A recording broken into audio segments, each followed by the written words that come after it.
Hello friends, welcome to my YouTube channel the web education. So friends, এই মুহূর্তে একটা গুরুত্বপূর্ণ আপডেট, সেটা হচ্ছে সুপ্রিম কোর্টের টেট কেস নিয়ে, অর্থাৎ টেট ম্যান্ডেটরি নিয়ে যে মামলা হয়েছিল এবং যেখানে সুপ্রিম কোর্ট 110 পেজের যে রায় দিয়েছিল, যেখানে সমস্ত শিক্ষকদের যারা কর্মরত রয়েছেন তাদের কিন্তু টেট পাস বাধ্যতামূলক।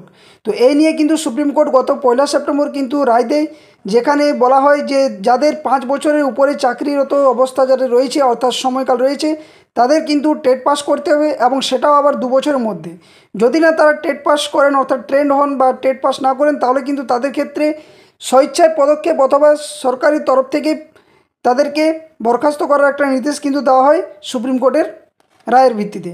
তো এই নিয়ে কিন্তু দীর্ঘ একটা তোলপাড় সারা দেশের মধ্যে হয়ে যায়, যেখানে প্রত্যেকটা রাজ্যেই কিন্তু একটা গুরুত্বপূর্ণ বিষয় হয়ে দাঁড়ায় যে এখানে যদি এতগুলো শিক্ষকদের যদি টেট পাস করতে হয় এবং সেখানে যদি তারা টেট পাস করতে না পারেন, তাহলে কিন্তু অনেকেই চাকরি থেকে বাদ যাবেন।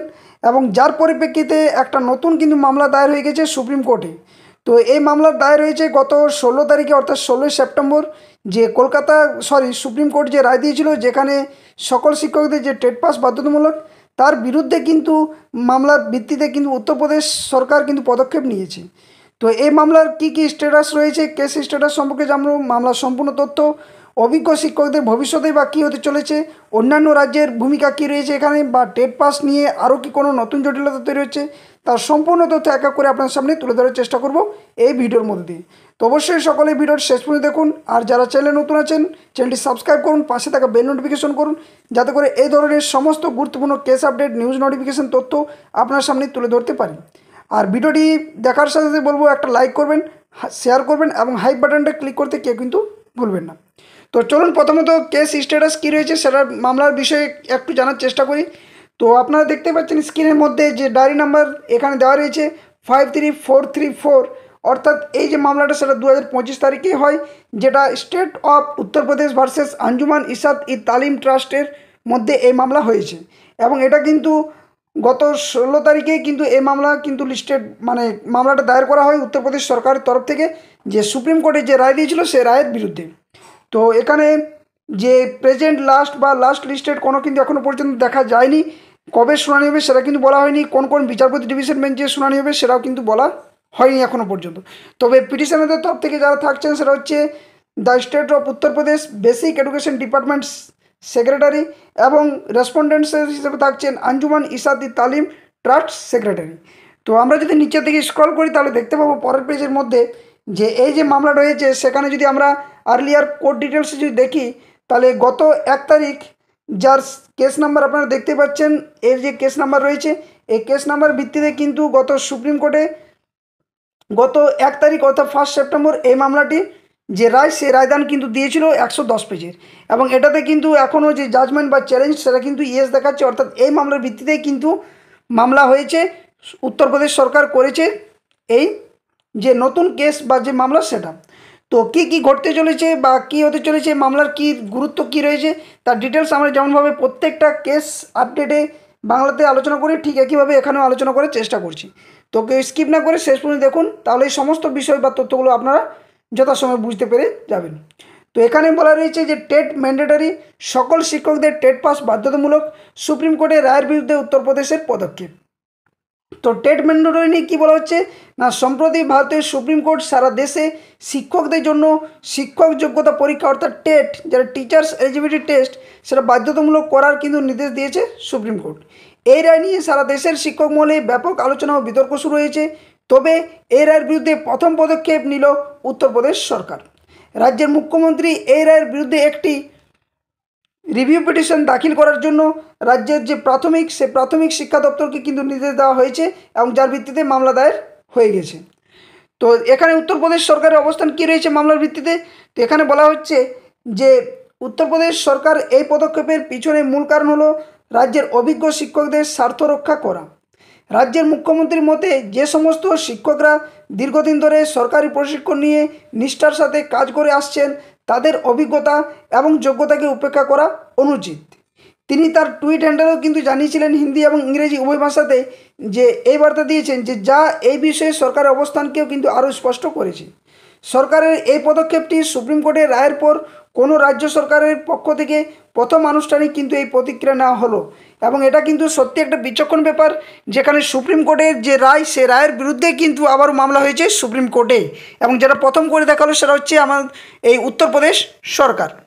তো এখানে সুপ্রিম কোর্টের নির্দেশ কী দেওয়া ছিল, তো এখানে বলা হচ্ছে যে সুপ্রিম কোর্টের যে টেট বাধ্যতামূলক করার যে রায়ের প্রধান উদ্দেশ্য ছিল সারা দেশে শিক্ষার মান উন্নত করা এবং যোগ্য শিক্ষকদের নিয়োগ নিশ্চিত করা। আদালত মনে করে যে টেট পরীক্ষার মাধ্যমে শিক্ষকদের জ্ঞান এবং দক্ষতার একটি ন্যূনতম মান নির্ধারণ করা সম্ভব। এই রায়কে অনেকেই কিন্তু কী করছে না, অনেকেই কিন্তু এই রায়কে শিক্ষাবিদরা স্বাগত জানাচ্ছেন, সাধুবাদ জানাচ্ছেন, কিন্তু অনেক রাজ্যে এর যে বাস্তবায়ন, সেই বাস্তবায়ন নিয়ে কিন্তু প্রশ্ন উঠছে। বিশেষ করে যেখানে বহু বছর ধরে শিক্ষকরা টেট ছাড়াই কিন্তু কাজ করছেন, তাদের ক্ষেত্রে কিন্তু বা সেই রাজ্যের ক্ষেত্রে কিন্তু একটা গুরুত্বপূর্ণ সমস্যা হচ্ছে। তো এই মামলাতে গুরুত্বপূর্ণ কী কী পরিস্থিতি বা দিক রয়েছে সেগুলো এক এক করে আমরা জানার চেষ্টা করব। তো প্রথম যেটা বিষয় সেটা হচ্ছে অভিজ্ঞ শিক্ষকদের ভবিষ্যৎ নিয়ে।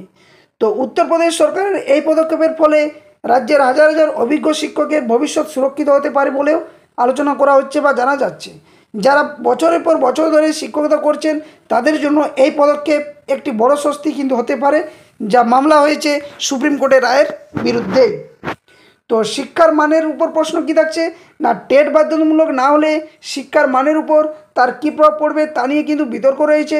একাংশের মতে টেট পরীক্ষা শিক্ষকদের যোগ্যতার একটি গুরুত্বপূর্ণ মাপকাঠি বলেও কিন্তু মনে করছেন। তো এক্ষেত্রে উত্তরপ্রদেশ সরকার তো পদক্ষেপ নিয়েছে, তো বাকি রাজ্যের ক্ষেত্রে কি আর কোনো পদক্ষেপ দেখা যাচ্ছে? তো এখানে বলা হচ্ছে অন্যান্য রাজ্যের ভূমিকা কী। তো উত্তরপ্রদেশ সরকারের এই পদক্ষেপের পর অন্যান্য রাজ্যগুলি কী ভূমিকা নেয় সেদিকে কিন্তু এখন সবার নজর, কারণ এখনও পর্যন্ত আমাদের পশ্চিমবঙ্গ রাজ্য সরকার বা মহারাষ্ট্র বা তামিলনাড়ু কোনো রাজ্য সরকারই কিন্তু এখনও পর্যন্ত পদক্ষেপ নেয়নি, শুধুমাত্র প্রথম পদক্ষেপ নিল উত্তরপ্রদেশ সরকার। তো এই ঘটনাটি অন্যান্য রাজ্যের যে সরকারেরও কিন্তু একই ধরনের পদক্ষেপ নিতে উৎসাহিত করতে পারে বলেও অনেকের ধারণা জন্মাচ্ছে। উত্তরপ্রদেশ সরকারের এই রিভিউ পিটিশন দাখিল করার সিদ্ধান্ত এই মামলায় একটি নতুন মাত্রা কিন্তু যোগ করেছে। এখন দেখার বিষয় যে সুপ্রিম কোর্ট এই বিষয়ে কী সিদ্ধান্ত নেয় এবং অন্যান্য রাজ্য সরকারগুলি বা কী পথে হাঁটে। তো এই ছিল আপনাদের সামনে তুলে ধরলাম যেটা মামলাটা ঘটছে বা কী কারণে হয়েছে, বা উত্তরপ্রদেশ সরকারের পদক্ষেপ কী এই মামলার ভিত্তিতে। আদৌ কি শিক্ষকদের চাকরি বহাল থাকবে যদি টেট পাস না করে, বা যদি সুপ্রিম কোর্টের রায়ে বহাল থাকে তাহলে কি চাকরি যেতে চলেছে সমস্ত যে শিক্ষক শিক্ষিকাদের যারা 2 বছরের মধ্যে যদি টেট পাস করতে না পারেন তাহলে কি তাদের চাকরি যাবে? এটাও কিন্তু এই মুহূর্তে একটা দাঁড়িয়ে প্রশ্নচিহ্ন হয়ে থাকছে সকলের মধ্যে। তো অবশ্যই এই মামলা দেখার বিষয়, তো দেখা যাক কবে মামলার শুনানি হচ্ছে। তার জন্য অবশ্যই বলবো চ্যানেলটি সাবস্ক্রাইব করে রাখুন, যথাসময় আপনাদের আপডেট শেয়ার করা হবে। আর এখনও পর্যন্ত যারা ভিডিওটি লাইক করেনি, শেয়ার করেনি, অবশ্যই ভিডিওটি লাইক শেয়ার করবেন। চ্যানেলে নতুন হয়ে থাকলে সাবস্ক্রাইব করে রাখবেন। আর এই যে কেস আপডেটগুলো তথ্য দেওয়া হয় তার যদি পিডিএফ পেতে চান, ভিডিও ডেসক্রিপশন বক্সে official Telegram channel link, official Facebook পেজের লিঙ্ক দেওয়া থাকবে, সেখানে সকলেই যুক্ত হয়ে যাবেন। ওখান থেকে সমস্ত তথ্য আপডেটগুলো আপনার সামনে যথাসময়ে শেয়ার করা হয়। তো যাই হোক, ভিডিওটা এখানে শেষ করছি, আর বেশি লেন্দি করছি না। আবার কোনো একটা নতুন আপডেট নিয়ে আপনাদের সামনে হাজির হব। ততক্ষণের জন্য ধন্যবাদ। জয় হিন্দ। সকলে সুস্থ থাকুন, ভালো থাকুন।